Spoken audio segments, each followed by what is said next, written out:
दुर्योधन को जब तक ये मालूम नहीं था कि कृष्ण ब्रह्म है और वो सबका हित चाहते हैं, तब तक दुर्योधन कृष्ण का दुश्मन बना रहा।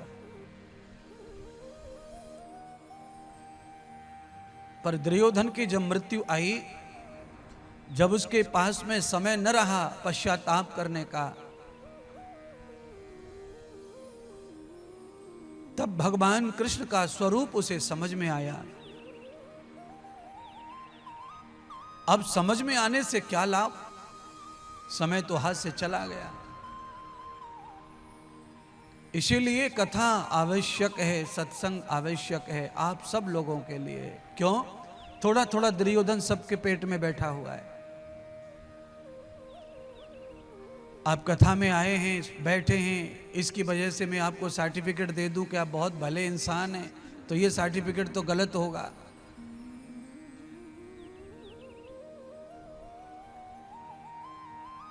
आपके अंदर न जाने कितने ऐसे दोष हैं जो दुर्योधन से मिलते हैं, दुशासन से मिलते हैं। इसीलिए आवश्यक है कि अंतिम समय पर जब समझ में आएगी तो पछतावा ही पछतावा रह जाएगा। इसीलिए समय से पहले परमात्मा के स्वरूप को, उसके स्वभाव को समझ लो।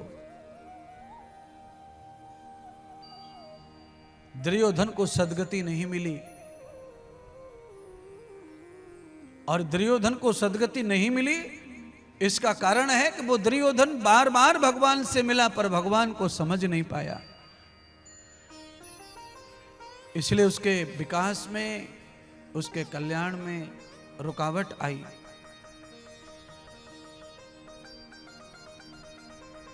पांडवों ने लाखों लोगों को मार डाला, उसके बाद भी उनका उद्धार हो गया।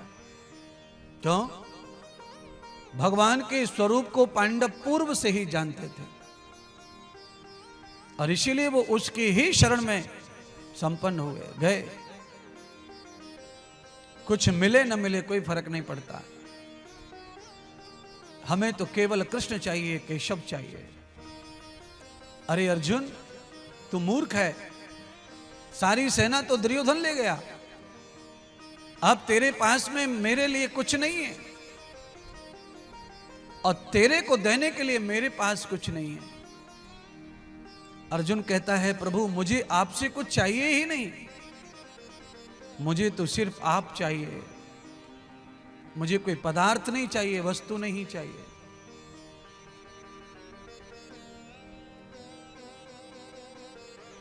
वस्तु और पदार्थ सारे नश्वर हैं, आज है कल विनाश हो जाएगा। आप शाश्वत सत्य हैं, सारी सृष्टि का विनाश है पर आपका विनाश नहीं, आप तो अविनाशी सत्य हैं।